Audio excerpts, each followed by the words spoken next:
It's the Locked On Podcast Network, your team every day. This episode is brought to you by HP Plus. In a world full of smart devices, isn't it about time your printer got smart too? Now printing is smart with HP Plus, and the HP Smart app is how it all happens. You can print from your phone with just a tap, no matter where you are, even from your garage/home office/yoga studio. Huh, that is smart. HP Plus. Learn more about smart printing at hp.com/smart.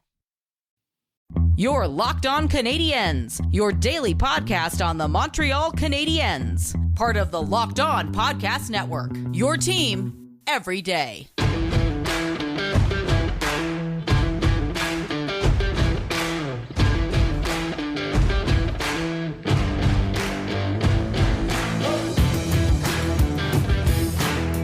Hey everyone, and welcome to episode 433 of Locked On Canadiens. Today's episode is brought to you by Locked On NHL, which is where you get your league-wise NHL news no matter what's going on in the league. It's 5 days a week, and you can find Locked On NHL wherever you find us.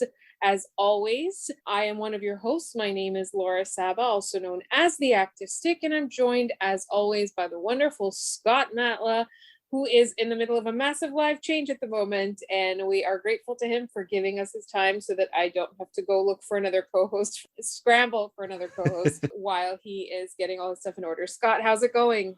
It's going fine. I never anticipated how much crap I have to move at once. I'm like, okay, my dressers are empty. I've got, some basic clothes for work. I've still got like my TV and my game systems and everything. And then I realized, I have a closet full of towels and bedding, and there's a whole bunch of crap in all the other drawers and everything. And it's like, okay, I moved out, but I'm not moved all the way out of my current locale. So it's a work in progress. We'll put it that way, I guess. And the off season is a great time to do that because there's literally nothing going on in Montreal Canadiens land. I may or may not have secured an interview with an extremely cool person coming up at some point soon. But until we actually record that, I'm going to think it's too good to be true.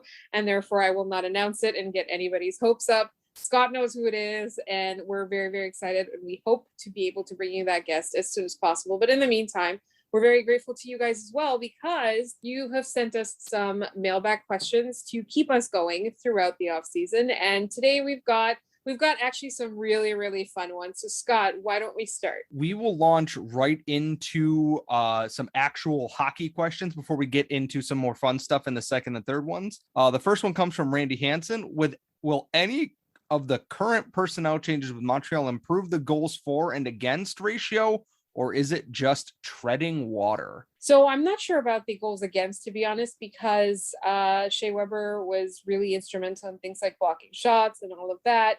And he played so many minutes, and we know he's not going to be back. And we've talked before about how David Savard does replace some of the defensive aspect and eat up some minutes. But in terms of an overall defense, I don't know if that changes anything. However, with Mike Hoffman, he is a pure goal scorer. And so I'm expecting for there to be more power play goals, at least, especially since we are forgetting that in the last regular season, Cole Caulfield wasn't on the roster for very long. And so he was also like all the goal scoring that he injects was not a factor. So I do expect there to be more goals scored, although goals against, I'm not so sure. My thought is they will score more, and they're probably going to have to score more because I assume they're going to also concede more just because of, like Laura said, the defense is missing its biggest functioning pillar right now. But Mike Hoffman will score more on the power play. Cole Caulfield will be here for a whole year. Hopefully Kotkaniemi takes another step forward. Hopefully Brendan Gallagher isn't broken to all hell. I do think they'll score more, but I do think they'll concede more. I guess that's treading water if it kind of stays the same on the ratio there, but at least the power play won't make me want to drink bleach or anything anymore, I hope. So that's a positive sign out of all of this, I think. Step 1, no more drinking bleach. Step 2, less energy drinks, fewer energy drinks. Yeah, well, one miracle at a time, I suppose. We've got another one from Randy Hansen. You are the coach and you make a radical strategy change. And what is it? Why should it be full-time 4 forwards and 1 rover if that is the choice? personally, if you want me to be honest, I would change the coaching philosophy in that I would want more mobile defense. I would want the defense to start the transition more effectively, and I would like better zone exits. And it's not something that you can drastically look at and be like, I'm changing this, because when I'm saying, you want the defense to be more mobile, it's not something that you're going to see as much as it's a bunch of little things that are going to cause improvement. And the zone exits being better, as we saw in the playoffs, like literally there was evidence to that. And when Gallagher's on the ice, we've talked about that before, when he's on the ice, they're so much better. We saw how much more effective it was, but I still think back on the back end, you need to be more mobile and more offensive. I mean, a radical strategy changes. I consider the 5 forward power play again, because why the hell not? Ooh, that would be so fun. If the Canadians can find a good quarterback there, if Jonathan Drouin is up to snuff or Nick Suzuki can play that role, I don't see why you can't do that. You have the shooters for it. I do like the idea of 4 Fs and 1 rover a lot. Unfortunately for that, like you said, we need mobile defensemen, and Victor Mete is gone. Jeff Petrie can't play 60 minutes a night. We don't quite know where Matthias Norlinder is at yet, but I do think that'd be fun in a lot of different ways. But mine is definitely the 5 forward power play. We've seen Laval do it, and I think the Canadians did it for Shiggles a few seasons ago. I think I want to say it was the year that they were finishing 24th and then got into the playoffs anyways because of COVID, and they were just like, why not? It can't hurt, right? The power play is already terrible enough. So we have a follow-up question from Kevin Rogers. I saw some great highlights of Norlinder this week. Do you see a scenario where he is with the Habs next year and paired with Sherratt or Savard, with Romanov paired with one of those two? I kind of assume Petrie and Edmondson stay together as the top pair. So we are going to have Patrick Bexell on as well. We're talking about all these things that we're going to do. We promise it's going to happen. Patrick is working on a massive series right now. So when he's done that, we are going to have him on and we're going to discuss it, and we're going to get the scoop on Norlinder. Both Scott and I have predicted that he is going to get an opportunity in training camp. We don't know what that means yet, but it could be cool. In fact, it will be very cool. And I do think that this is the thing, though, is that you're right in that I don't think that they're going to want to split up that Edmondson Petrie pairing. And in the absence of Shea Weber, that's absolutely going to have to be the top pairing. But I don't know who I would play Norlinder with more. I do think for me, Savard, he's a little bit more stable than Ben Sherratt is. I think Ben Sherratt has bouts of unpredictability, and he can often lose his head and forget to play defense, which, every team has that guy who's that intense and gets in your face. And I feel like maybe somebody who's been around for a while, like Romanov with his rookie year with the Canadians, I think, that might be better for Sherratt. So I would probably expect to see him with Savard. It's hard because we don't know kind of what Norlinder is going to be at the NHL level. I think having a stable partner, whether that be Savard or Sherratt, which Sherratt being stable is up to your analysis of Ben Sherratt's style of play. Ironically, Joel Edmondson would probably be great with him and Brett Kulak, but they don't seem to trust Kulak all that much. So I think he'll get a shot with a bunch of different people. Same with Romanov, same with people like Josh Brook and Gianni Fairbrother and everything. I want to see him just get the most of the opportunity. Even if he doesn't make the team, I want to see him and see what he can do right now, because I don't think he's that far off if he doesn't make it this year. Do we have time for one more, Laura? We're gonna move it to the next segment because I'm pretty sure I know what's coming up, and I think I want to dedicate a lot of time to a single question, and you guys will understand exactly why we just said that. So that's coming up. That exciting question is coming up in just one moment. But first, remember, BetOnline is the fastest and easiest way to bet on all your sports action. Baseball season is in full swing, and you can track all the action at BetOnline. Get all the latest news, odds, and info for all your sporting needs, including MLB, NBA, NHL, and all your UFC, MMA action. For the next pitch, Head over to Bet Online on your laptop or mobile device and check out all the great sporting news, sign-up bonuses, and contest information. Don't sit on the sidelines anymore, as this is your chance to get into the game as teams prep for their runs to the playoffs. Head to the website or use your mobile device to sign up today and receive your 50% welcome bonus on your first deposit with our promo code Locked On. That's betonline.ag, or you can use your mobile device to sign up today and receive your 50% welcome bonus on your first deposit with our promo code Locked On. BetOnline, your online sportsbook experts.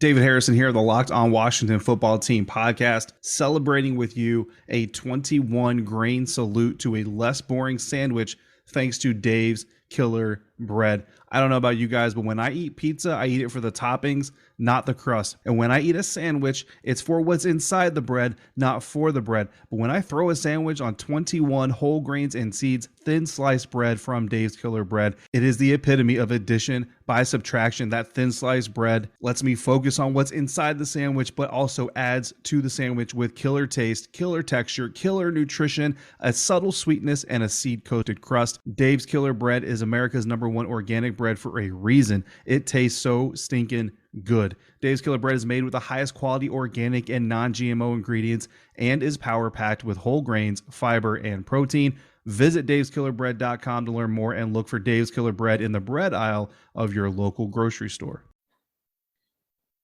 So, Scott, what else have we got in the mailbag today?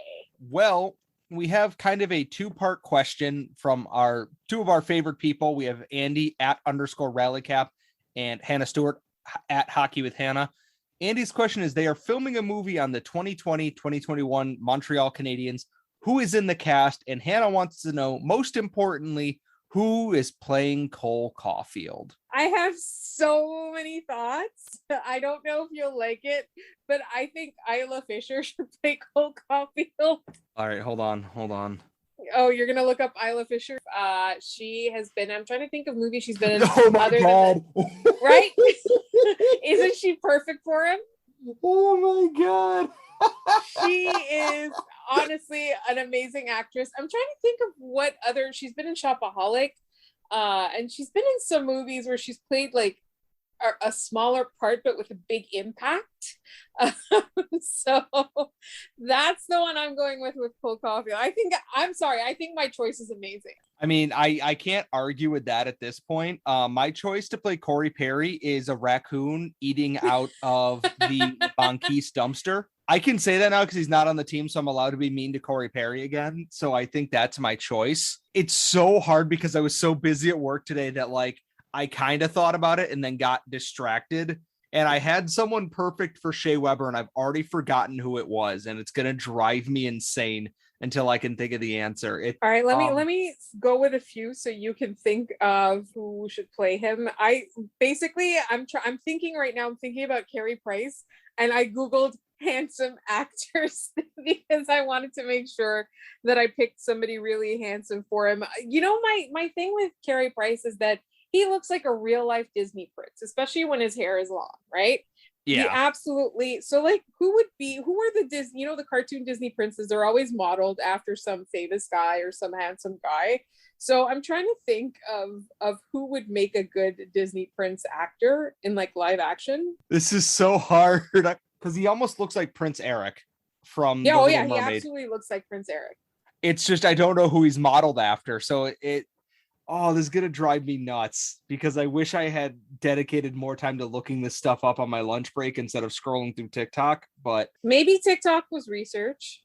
Let's go with that. Let's definitely go with that one. That's what I'll tell anyone who's asking anyways. I have one. I want Ed Helms to play Brendan Gallagher just because of every role Ed Helms has been in is just absolutely made for being Brendan Gallagher. That is perfect. Ben Sherratt should be the guy. He's in To All the Boys I Loved Before, Noah Centineo, I think, but it's 100% based on his romantic comedy persona. So I feel like he's definitely a himbo, right?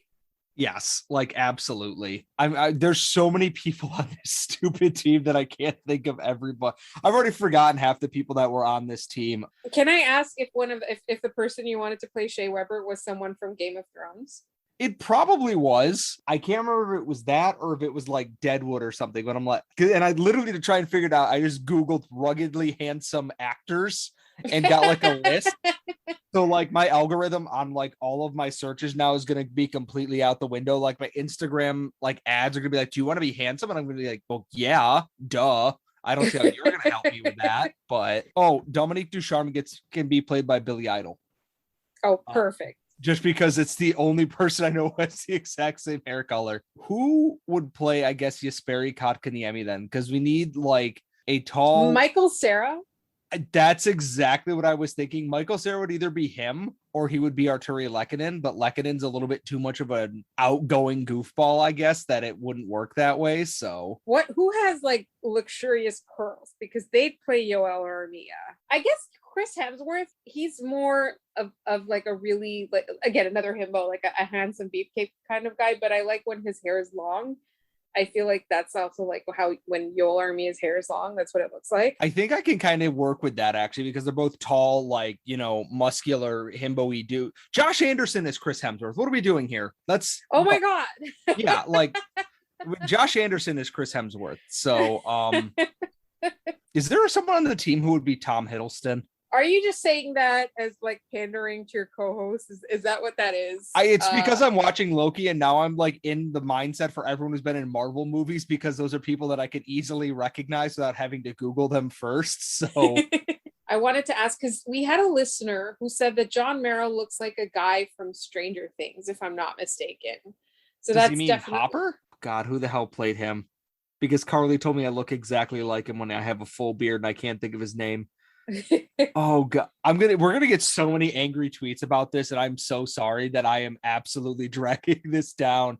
Yeah, no, people are gonna be so unhappy with our choices. Like, they're listening to this podcast and they're gonna be like, they're wrong. They couldn't even think of the right people. But here's what you guys should suggest it to us: who you think should play all of the Canadians in a movie about the 2020-21 season, and you can yell at us and then we'll read it on the show. Who will play Austin Matthews in this scenario? I have an image of a guy who I'm pretty sure was in a mafia movie, because he's got kind of like he's got the mustache and kind of like the chubbier cheeks, and I can't think of his name.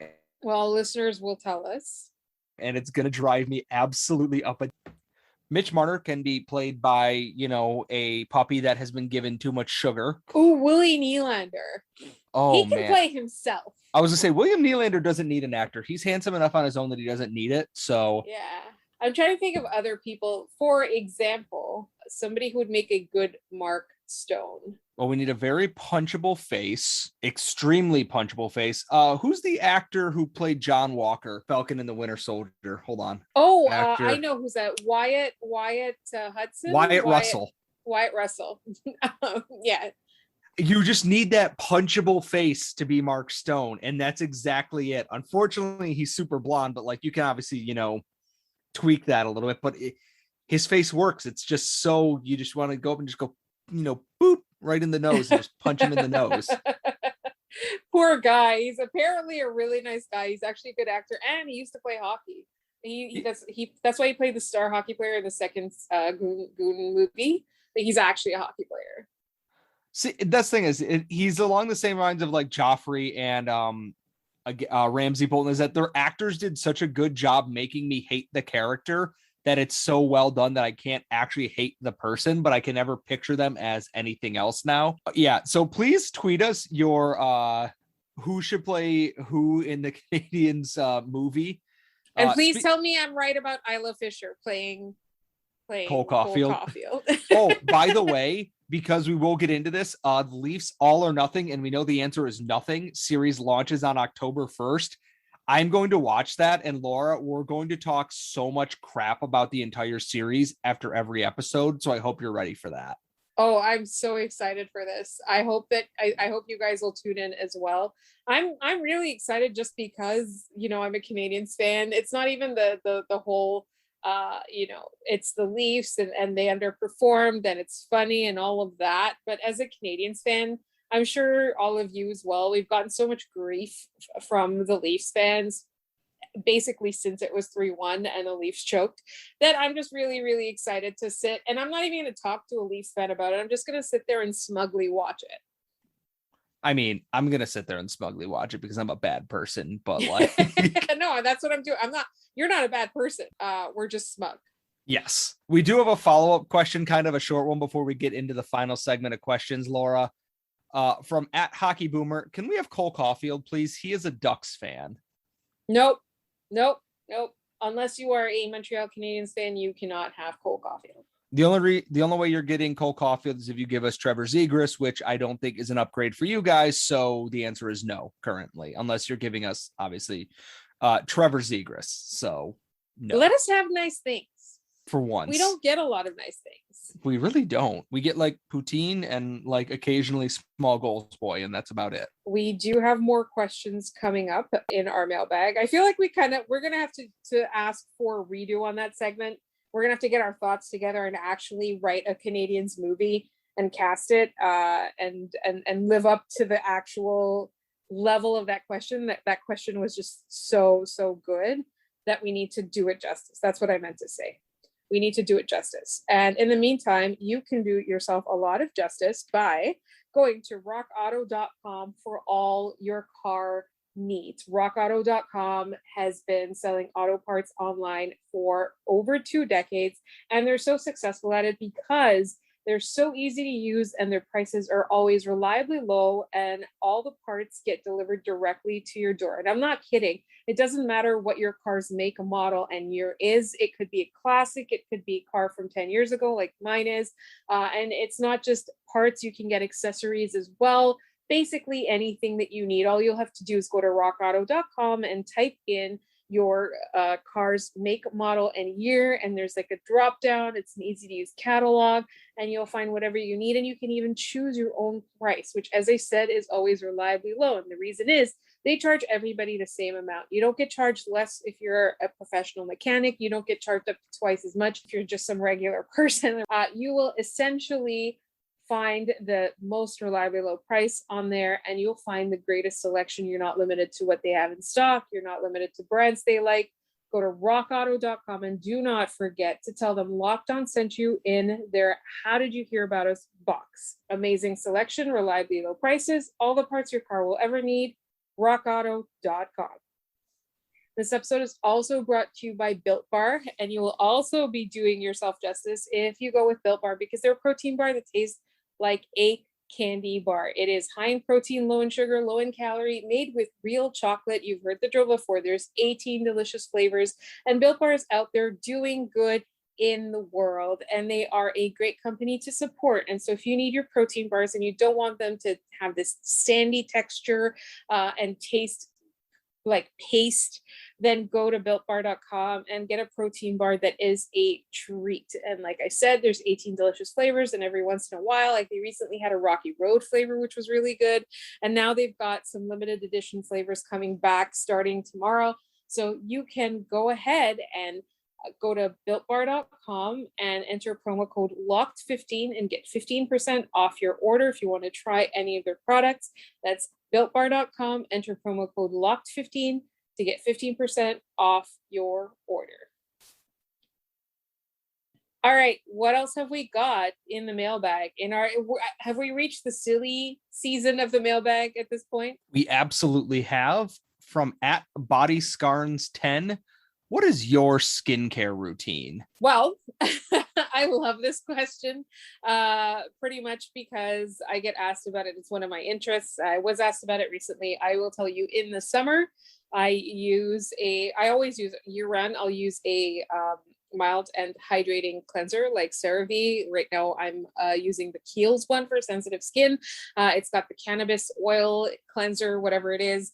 It's really good. And then I will always use a lightweight moisturizer. So the one that I use right now is, it's by Skin Iceland, and it's the cooling cream, cooling lotion. And I always remember my sunscreen. My summer routine is really simple: cleanse, moisturize, protect. And then in the winter, I add product. So whoever's listening in the winter, ask again, and I'll give you the list of whatever I'm using at that point. What about you, Scott?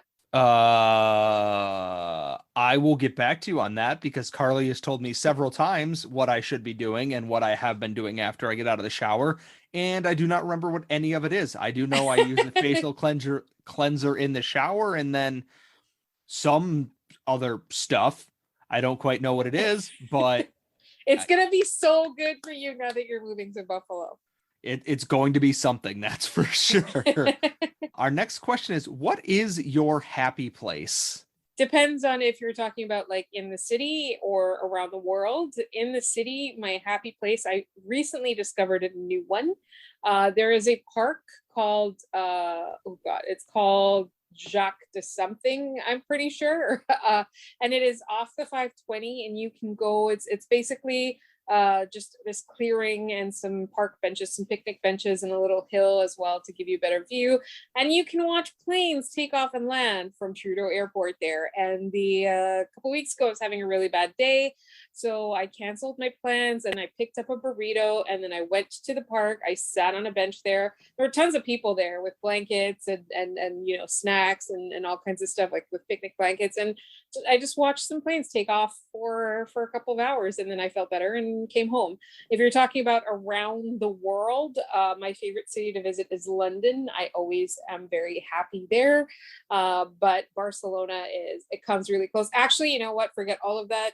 Greece, any island in Greece. I'm just remembering how relaxed I was at that time. And in these pandemic times, the most relaxing time of my life comes to mind. Scott, what are your happy places? I mean, around the world, I've learned, especially with taking up hiking and everything during the pandemic, that all the effort's worth it once you get to the peak and you're just looking at everything and you see for just miles and miles around. Carly and I went up a Sleeping Beauty Summit in Lake George last fall, and it was just breathtaking.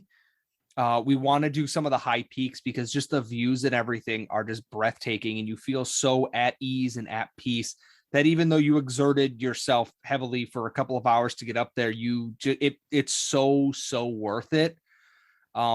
In Buffalo, there's a place called Olmsted Park right around the corner from our apartment. I take the dog there and we'll walk along the man-made lake they've got there and hang out under one of the big shaded trees for a little bit and just kind of relax. Dog sniffs around, gets to greet some new people, get some nice exercise. It's very relaxing to just do something like that. It's simple, but it's a nice little thing to do. I mean, and plus it tires the dog out so she sleeps and I can hang out on the couch and watch whatever I want to watch on TV afterwards. So across the board, it's a pretty great thing. I'm not going to lie.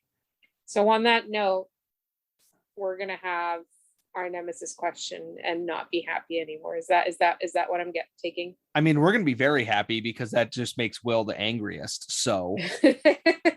Oh, wait, we forgot a question. I'm so sorry. I think this is my fault. It is from Jay Zito. How good could Saku have been had he not blown out his knee in his rookie year?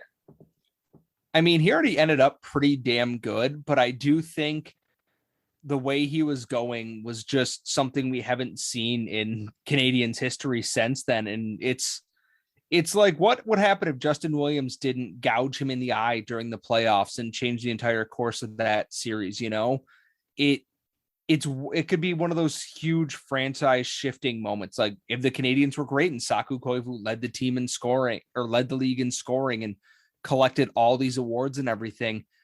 He already turned out so damn well, but I really wish I could see what happened had he been healthy that entire time. If he didn't miss that time due to cancer and everything else. There's so much that, you know, about Saku's career. People talk about Eric Lindros was hurt a lot, and that's true. And Pavel Bure. Where would Saku Koivu be at if he didn't lose so much of his career to like freak accidents and such? Yeah, I agree with you. I think that Saku is a great player. I feel like he would have been an elite player if he wasn't derailed by all of that. And I know he was playing in the era where people still thought, all right, he's small and all of that, and he can't bring it. But I do think that he did have the potential and he had a lot of setbacks, but it's not for lack of trying. Like, he was always extremely hardworking.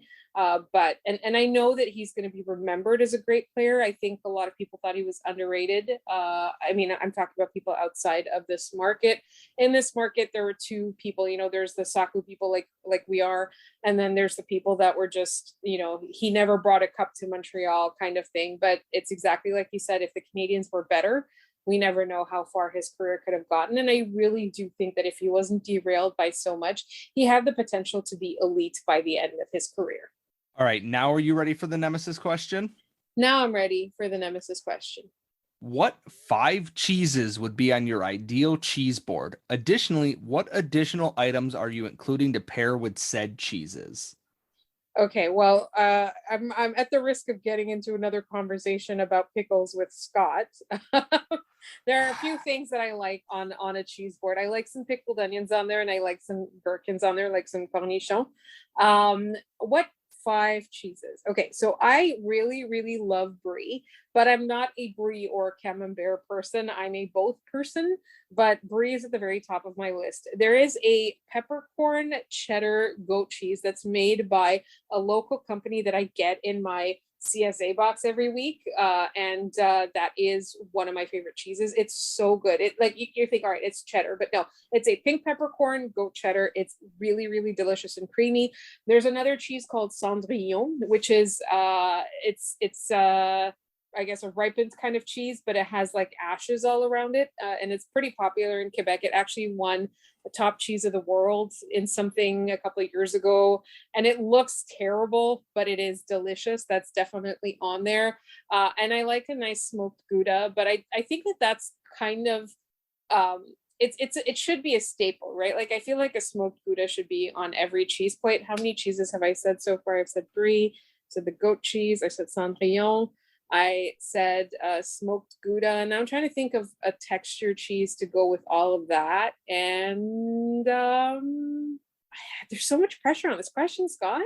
I mean, well, if you're thinking, I have a couple of mine that I would go for.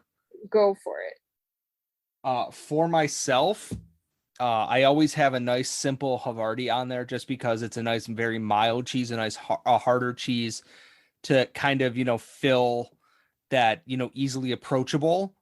A solid, not fully, stinky, but a nice spreadable blue cheese is always a nice flavoring on there to give it some pungency and some flavor. A mild brie or camembert, something spreadable that you can put on little mini baguettes and serve, is always a good one, especially if you have fruit or a nut spread that kind of mixes in and gives it a little flavor. I had a very mild brie up in Watkins Glen this past week when we went wine tasting that had a little bit of local honey drizzled in there, and it was fantastic. A Gouda is always welcome, just because obviously it's that. And then a nice, simple, just a nice hard Parmesan cheese, something classic to give it something in there. On the sides there, definitely some almonds to give it some salt and some crunch, mini baguettes, cornichons, some pickled other things, whether that be onions or something else on there. And then we went to a winery and it was honeycomb basically, and it was very good with a nice spreadable soft cheese on the baguettes there. It gave it some sweet, some salty and everything. Highly recommend that if it's available as well. That would definitely be on mine. I absolutely agree with your fixins there, fruits and nuts, some walnuts. I definitely like dried dates. Dried figs are a good one. If you can find fresh figs, that's also good. Grapes, definitely. Oh, other things, I don't know if this was a trick question or not, but you would put charcuterie on there as well. It's not just a cheese board. And then I have come up with, we've got a follow-up question, so I'm going to say my 5th cheese for now.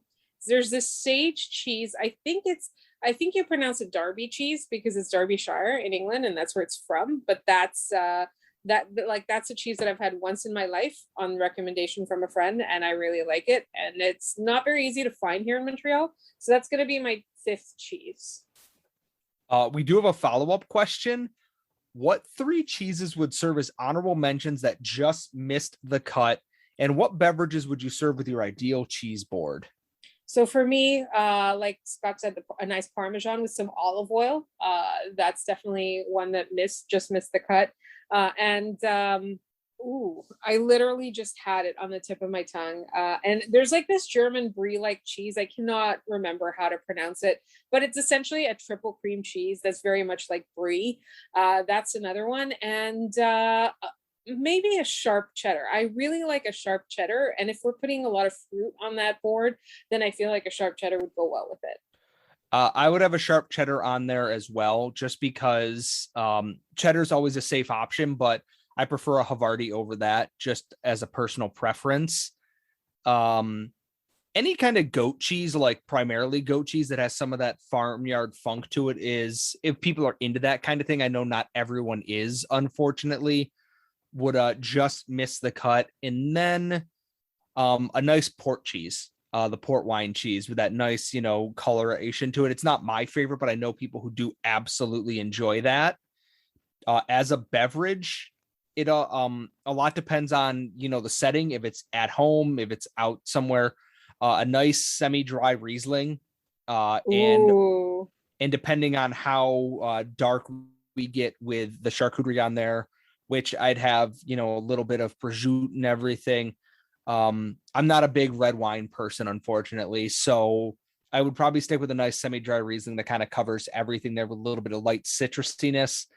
If we're going heavier, like more dipping cheeses and everything like that, like a baked brie, I would definitely consider a Scotch that might pair well with that, but that's winter mostly right now, or in the summer, or in the fall, I should say. Mulled cider, I think, would be a really nice addition. Get some fresh cut apple on the board as well. I'm also a white wine person and a rosé person, but it's simply because red wine gives me headaches. And to wrap this up, definitely, I like a Cabernet Sauvignon. I do think a Riesling goes well, like traditionally with cheese boards, or like a Pinot Grigio or something like that.